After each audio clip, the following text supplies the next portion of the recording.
闻佛音，见佛法，欢迎各位师兄收看今天的节目。起源于大自然之中的人类，对于谜一样的宇宙，永远都充满着一种敬畏感。不论人类的科学有多发达，也不论人类的哲学有多么的深奥，沉默的宇宙就像是人类心中永远无法解开的结，从大自然中而来，可是人类却再也无法重新回归到大自然中。大自然的一切都是那样的怡然自得，阳光、森林、草地、动物、小鸟在那一番广阔的天地当中自由自在。然而人类却早已被除名，这也就导致人类对于自身的命运缺乏一种归属感。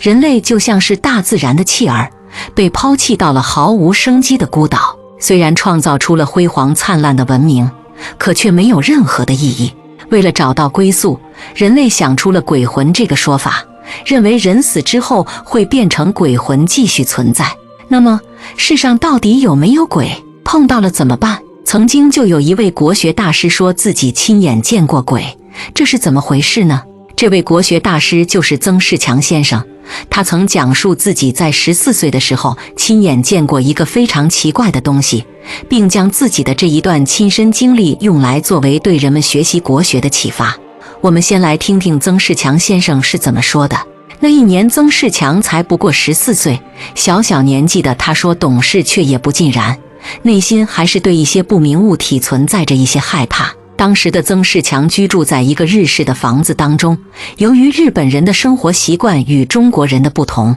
因此日式的房子在中国人看来会有一丝阴森恐怖。其实这主要是因为日本人不使用高脚家具，过于贴近地面的生活并不适合于中国大陆的环境，地面上的湿气很容易会蒸腾而起，给人一种似乎浑身发凉的感觉。在曾仕强的家里，房子的正中间还有一口古井，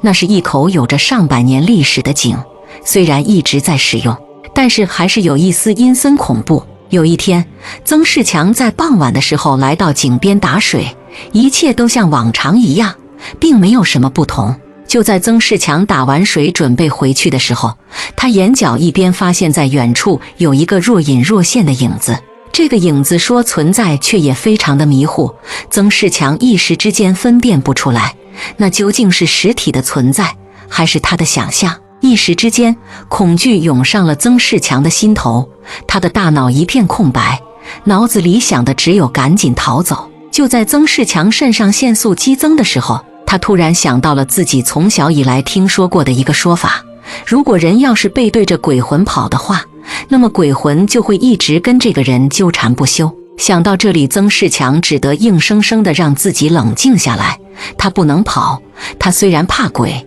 可是更担心自己会被鬼一直纠缠。曾仕强强忍着心中的害怕，开始盯着眼前这个若隐若现的鬼魂。曾仕强心里想的只有一件事情，那就是鬼魂都是怕人的，如果一直盯着鬼魂看，鬼魂肯定会躲开。果然不出曾仕强所料，3、5秒的时间，那个鬼魂就消失不见了。曾仕强将自己的这一件亲身经历说出来，并不是为了要证明鬼魂的存在，而是为了向人们表示一个道理，那就是疑心生暗鬼，心正鬼则亡。在曾仕强看来，所谓的鬼其实都是人的心理在作祟。如果一个人的心里面没有藏着什么事情，绝对不可能遇见鬼。相反，如果人的内心藏着亏心事，那这个人很有可能会由于这件事情而搅得心神不宁，最终遇见鬼。曾仕强在这里讲的鬼当然不是我们平常意义上所说的那种鬼，它指的是一种心神不宁的状态。当人的内心无法安定的时候，什么东西都有可能被当成是鬼。从另一个角度看，鬼是一个非常抽象的文化元素。最开始的时候，鬼代表了人死后的形态，没有重量，没有影子，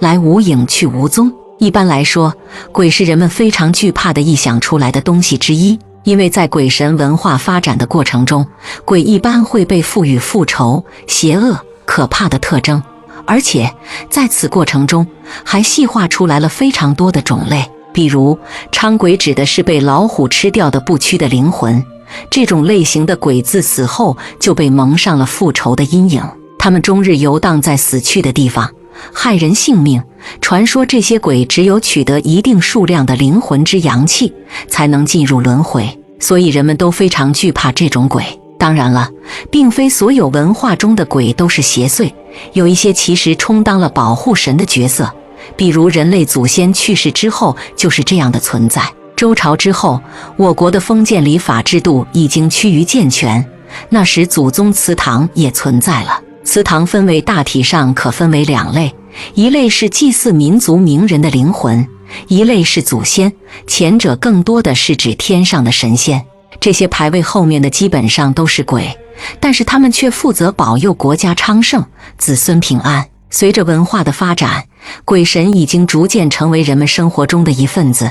本土的宗教也好，外来宗教也罢，鬼神到后来已经成了发展必不可少的一部分。比如六道轮回、阿鼻地狱等等，都充满了鬼神元素。虽然现代人没有办法直接证明鬼魂的存在，不过要想证明鬼魂不存在也是一样的困难。其实如果抛开鬼魂存在性的问题，鬼魂在社会当中还是有一定作用的。这些作用是什么呢？现代科学没有任何方法可以证明鬼魂的存在，不论是将鬼魂当作是一种磁场，还是将鬼魂看作是一种辐射，人类都没有直接的证据能够证明这种猜测。除了直接证明，人类科学还有另外一种不常使用的方法，那就是证伪。可惜的是，证伪这种办法也同样无法证明鬼魂的不存在。一个人并不能说他没看见鬼就认为鬼魂不存在，就好像山里的花开花落，住在城市的人虽然没有看见，但并不能否定他们的存在。对鬼存在与否的探究走进了一个死胡同。其实对于鬼魂的探究，应当将重心放在社会作用上。即便只是人脑中的存在，鬼魂依然对这个社会起着非常重要的作用。首先就是鬼魂可以给人一种最终的答案。人人都害怕死亡，因为死亡之后的世界是人类未知的存在。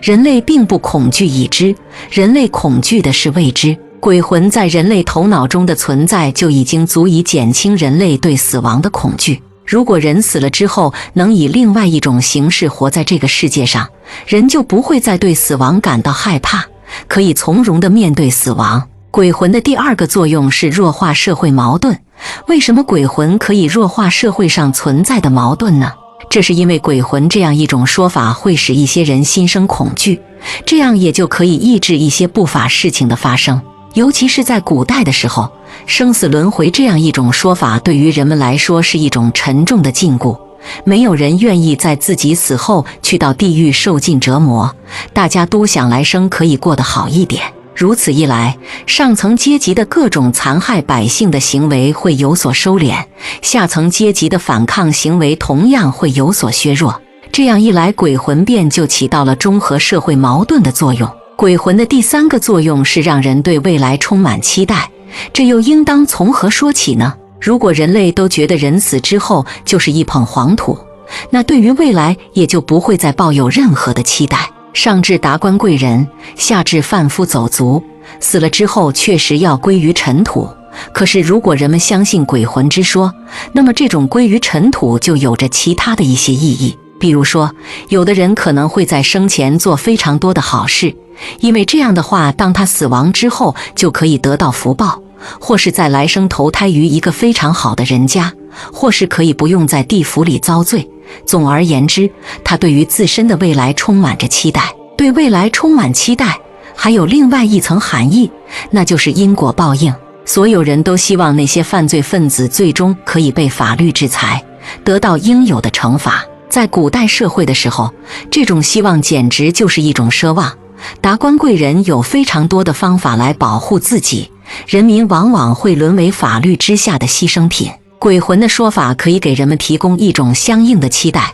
在生前毫无力量的人民可以在死后获得报仇的捷径。同时这也可以给另外一些人期望，既然因果报应循环不爽，那么那些犯罪分子在犯了法之后必然会受到惩罚，只不过是早一天晚一天而已。大自然里的动物在死亡之后都会尘归尘，土归土，再重新回到大自然的循环当中。